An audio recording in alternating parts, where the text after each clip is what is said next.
Grandes fatos. Aconteceu. A gente informa. Realização Grande FM. Olá, estamos chegando com o podcast Grandes Fatos, e neste episódio, vamos explorar dicas essenciais para melhorar sua saúde financeira e evitar dívidas indesejadas. Teremos a presença de um especialista no assunto, que irá compartilhar orientações valiosas sobre como manter suas finanças pessoais e familiares sob controle. Vamos falar sobre a importância de planejar e organizar os gastos, administrar despesas e tomar decisões conscientes que promovam segurança financeira. Afinal, o equilíbrio nas finanças é a chave para uma vida mais tranquila e sem sustos no final do mês. Fique com a gente, o podcast Grandes Fatos Controle Financeiro está entrando no ar e desejamos que você aproveite de forma significativa este conteúdo. Grandes fatos. Aconteceu. A gente informa. A educação financeira é um tema cada vez mais relevante na sociedade atual, pois vivemos em um mundo complexo, dinâmico e cheio de oportunidades e desafios. Saber lidar com o dinheiro de forma responsável e estratégica é uma habilidade essencial para quem quer ter uma vida mais tranquila, equilibrada e próspera. No entanto, muitas pessoas ainda não têm acesso a uma educação financeira de qualidade, seja na escola, na família ou no trabalho.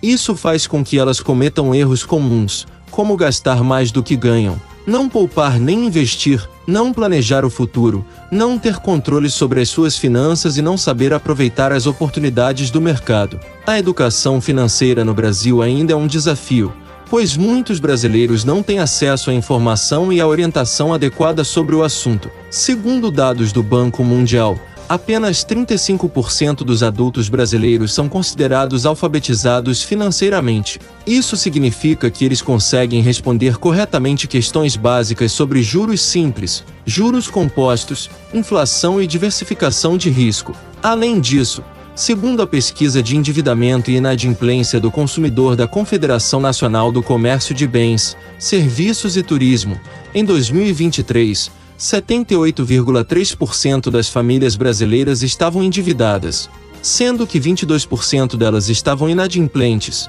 ou seja, com contas ou dívidas em atraso. Desta forma, neste episódio, nosso repórter, Fábio Dorta, vai conversar com o Mike Richard Soares, gerente de negócios do Banco Sicredi Centro-Sul Bahia, especialista em educação financeira, que trará importantes dicas e informações para que tenhamos uma organização financeira saudável, tanto de maneira pessoal como empresarial. O especialista começa nos falando quais são os princípios básicos de uma boa educação financeira. Vamos ouvir. A boa educação financeira, ela vai começar, primeiro de tudo, na boa relação com o dinheiro, né? Acho que é fundamental que as famílias, as pessoas conversem isso no seu lar, no seu dia a dia, com os amigos, para desmistificar um pouco isso. Falar sobre dinheiro é fundamental para poder trazer isso mais no seu cotidiano. O segundo ponto muito importante é falar sobre o orçamento mensal. Você controlar quanto você ganha e quanto você gasta para adequar suas despesas conforme o seu uso, né? E também ter um planejamento financeiro, ter metas, trabalhar com objetivos. Isso vai proporcionar que o seu orçamento mensal e sua educação financeira atinja bons resultados. Junto a isso, né, com esse hábito de uma boa organização financeira, você também vai começar a criar o hábito de poupança, né? Que é guardar, né? Porque se a gente deixa para guardar o dinheiro só quando sobra, é difícil sobrar. É isso que acontece. Então você se pagar primeiro, começar a criar o hábito de guardar o dinheiro, isso vai ser fundamental para a sua saúde financeira. Com isso, né, com esse hábito de poupar e adequando o seu orçamento, você vai começar a criar sua reserva de emergência, que é um ponto fundamental para você fugir de dívidas, fugir dos atrasos, né, que é uma coisa que consome muitas famílias brasileiras. Os economistas indicam que a reserva de emergência ela tem que ser num prazo aí de pelo menos 6 meses das suas despesas mensais, cotidianas, né? Então você trabalhar isso vai te proporcionar ali uma boa educação financeira. Bom, se fala muito que a educação financeira deveria ser uma disciplina escolar, desde lá, se não do comecinho lá do ensino fundamental, mas desde que já a criança possa ter uma ideia disso, encaminhar isso para o lar também. Você enxerga dessa forma também? Sim, isso é uma coisa que a gente, nas nossas palestras, quando a gente está conversando com as pessoas, pergunta, quem daqui já teve um conhecimento de educação financeira, sobre finanças na sua casa, na sua escola? E muitas pessoas respondem que não. Isso ainda é um mito, é uma coisa distante das pessoas. Então, ter esse primeiro contato nas escolas, é um trabalho que nós fazemos através do Sicredi, é você levar esse conhecimento de educação financeira para as pessoas, lá nas séries iniciais, é fundamental, e com isso você vai ter um adulto, né, uma população, a comunidade mais bem instruída, de uma melhor maneira. Se cuidar de um orçamento individual já pode ser desafiador, imagine então organizar as finanças de uma família com diversos membros. A educação financeira familiar envolve o gerenciamento conjunto das finanças de uma família. Aqui a ênfase é colocada na elaboração de orçamentos familiares, planejamento para a educação dos filhos, gestão de hipotecas e outras dívidas, além da preparação para emergências. Esse tipo de educação promove a ideia de que a saúde financeira é um esforço coletivo, não apenas a responsabilidade de uma pessoa. As compras familiares muitas vezes pesam o orçamento da maioria das famílias. Por isso, é muito comum que compras de móveis e eletrodomésticos sejam feitos de forma parcelada. O especialista, Mike Richard Soares, nos fala agora sobre as melhores opções em compras parceladas ou com pagamentos à vista no nosso dia a dia. Quando a gente fala em compra parcelada ou compra à vista, né, como que é isso? O primeiro ponto é você pesquisar, você fazer várias cotações para você atingir o melhor valor, né? Quando a gente fala em comprar à vista ou parcelado, o que a gente precisa entender? Quais vão ser nossas condições para fazer esse pagamento parcelado, se isso vai ficar dentro da nossa realidade, ou ainda se for uma compra à vista, será que se eu desfazer desse dinheiro nesse momento, será que ele não vai comprometer o meu orçamento? Mas uma compra parcelada, ela pode ser muito vantajosa. Um exemplo, por exemplo, do televisor. Quando você procura numa loja, você tem opções aí de comprar em até 10 vezes sem juros, né? Nesses casos fica uma compra bacana. Lembrando que ainda os cartões de crédito, ele tem o sistema de milhas, né, que é o programa de recompensa. Isso é uma coisa que está muito em ascensão nos dias de hoje. Quando você trabalha os programas de recompensa, você pode ali, às vezes, fazer uma viagem gratuita, você pode fazer várias coisas, né? Um outro ponto, por exemplo, é a questão quando você vai financiar um veículo, né? Você pode adquirir aquela taxa zero, né? Que é uma opção muito bacana. Então, sempre pesquisar, fazer um orçamento para buscar ali a melhor opção para você, nesse contexto é fundamental. Você, espero não sair um pouco do assunto, mas já que você tocou nessa questão, por exemplo, do cartão de crédito, das milhas, que isso, claro, também é uma educação financeira.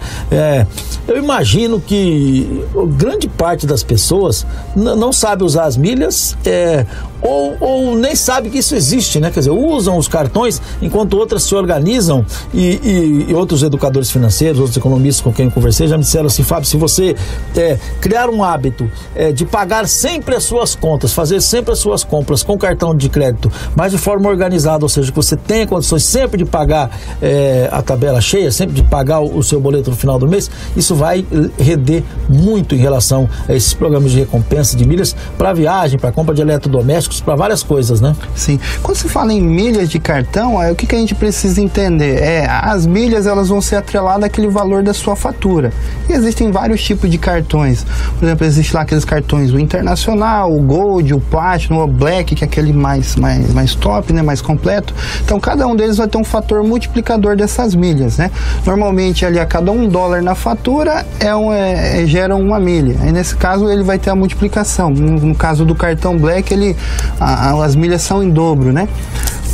Com esse hábito de concentrar suas despesas, por exemplo, mercado, gasolina, às vezes você vai num restaurante ali e compra, a gente tem esse hábito de, eu tenho dinheiro, eu vou pagar em dinheiro, porque é uma cultura nossa. Mas normalmente o comerciante, o empresário, ele já tem o preço dele adequado a essa necessidade, a essas despesas, as taxas que os cartões têm. Então é uma questão de cultura nossa, em concentrar essas despesas para potencializar essas milhas nossas. Isso, claro, sempre atrelado ao cartão de crédito, no sentido de limite, né? Quanto maior for seu limite, maior você consegue fazer essa concentração.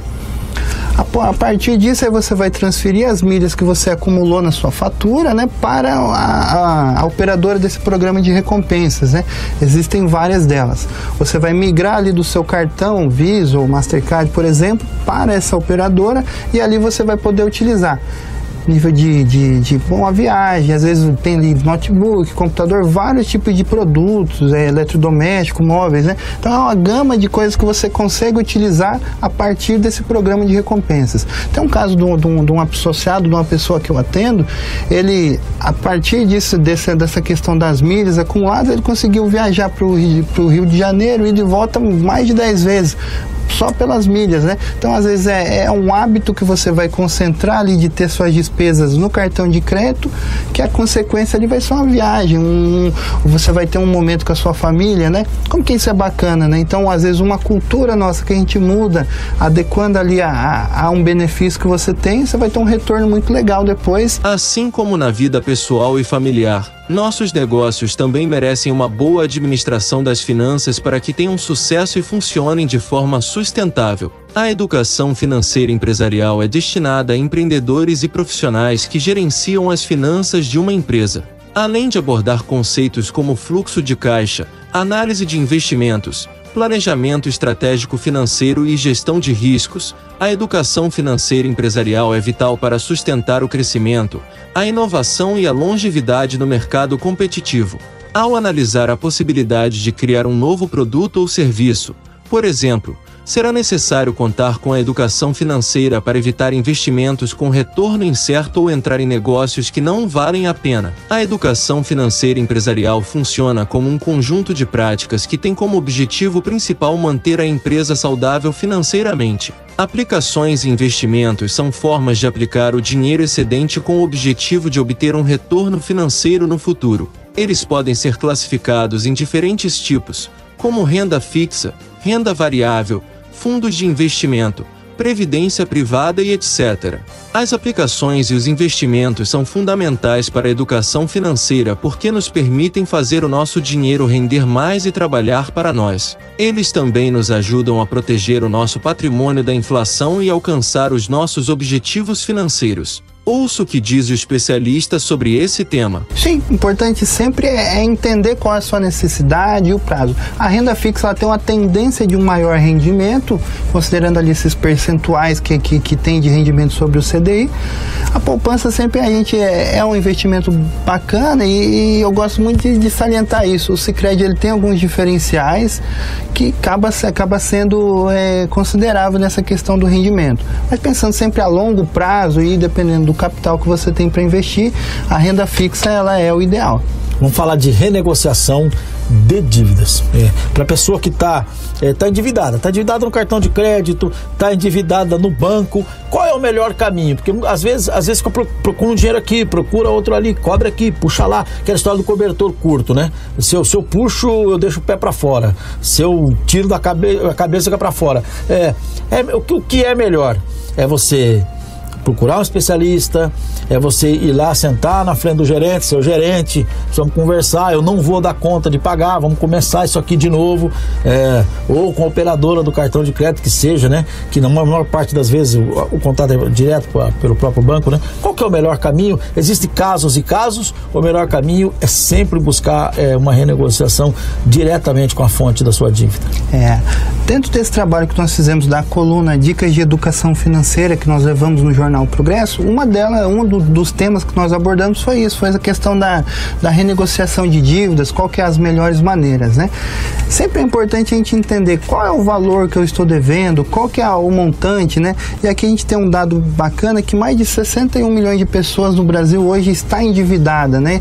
Em média, eles são 4 dívidas por CPF. Então é muita gente que está nesse meio. Mas como que eu tenho que fazer? A gente tem aqui algum conjunto de ações que você deve tomar para conseguir ter uma melhor gestão ali sobre essa inadimplência sua e sair do vermelho, né? E detalhe, o juros de inadimplência, Fábio, ele é o maior juros que tem. Então, assim, não existe um investimento, não tem juros nada maior que pague ele, isso. não tem. Planejamento é o processo de definir metas financeiras claras e realistas, bem como os meios para alcançá-las. Ele envolve a elaboração de um orçamento pessoal ou familiar que considere as receitas, as despesas, as dívidas, as aplicações e os investimentos. Também envolve o acompanhamento periódico dos resultados obtidos e a realização dos ajustes necessários. Esse planejamento é imprescindível para a educação financeira porque nos permite ter uma visão estratégica das nossas finanças e traçar um caminho para o sucesso. Ele também nos ajuda a manter o foco e a disciplina para cumprir as nossas metas. Ter dívidas para pagar tira a tranquilidade de qualquer pessoa. Não conseguir arcar com os compromissos financeiros pode gerar angústia, depressão e ansiedade. A vergonha é um sentimento comum para quem se torna inadimplente, combinado com o receio de que a família e os amigos possam pensar que o devedor é um irresponsável. O Mike Richard Soares, gerente de negócios do Banco Sicredi Centro-Sul Bahia, deixa uma orientação importante para as pessoas que possuem dívidas e não sabem como agir para voltar a ter crédito. Vamos ouvir. Trouxe esse conhecimento, entendeu qual que é a sua realidade em nível de inadimplência hoje? Qual que é o próximo passo? Tem que procurar a instituição, seja no banco, na loja, a operadora de celular. Isso é uma coisa que acontece muito e você tem que partir para a renegociação. Uma dica que a gente está trazendo também é a questão do FGTS, por exemplo, que está sendo disponibilizado pelo governo para você sacar. É R$500. Com esse valor você pode, às vezes, quitar uma dívida que já está ali há mais tempo em atraso ou utilizar ela como entrada para essa renegociação. Acho que isso é um primeiro ponto. Então, entender qual é a sua dívida total e partir para a renegociação, buscando sempre juros menores, né? Existem também, nesse contexto, feirões que o Procon oferece, que o Serasa ou mesmo as empresas oferecem para a pessoa ir lá e renegociar, tirando grande parte dos juros da inadimplência, às vezes quase todo esse valor. Então, é um caminho para se fazer. Negociar e sempre renegociar, nunca fique inadimplente, porque isso vai comprometer ali muito, a sua dívida ela vai multiplicar num valor exorbitante. Renegociar, buscar sempre as dívidas de juro maior para você ir trabalhando ela e conseguir reduzir isso para você ter uma boa gestão financeira. Conseguiu chegar lá, conseguiu organizar suas despesas, começa a criar sua reserva de emergência. Que é isso, você vai fugir desse momento da inadimplência, que é um momento muito ruim, muito desgastante para as pessoas, né? Use a tecnologia a seu favor na hora de cuidar das suas finanças. Hoje em dia, existem diversos aplicativos, plataformas e ferramentas digitais que podem te ajudar a controlar o seu orçamento, comparar taxas, simular investimentos, transferir dinheiro, pagar contas e muito mais. Aproveite esses recursos para facilitar a sua vida financeira e economizar tempo e dinheiro. Todos podem fazer sua parte para incentivar a educação financeira em casa, na empresa e na sociedade em geral. Na vida pessoal, a dica é ter um orçamento doméstico muito bem organizado e envolver toda a família na gestão de ganhos e gastos, de modo que todos contribuam com a prosperidade. Na empresa, é possível oferecer cursos e treinamentos de educação financeira para os colaboradores, além de incorporar os princípios de gestão das finanças à cultura organizacional.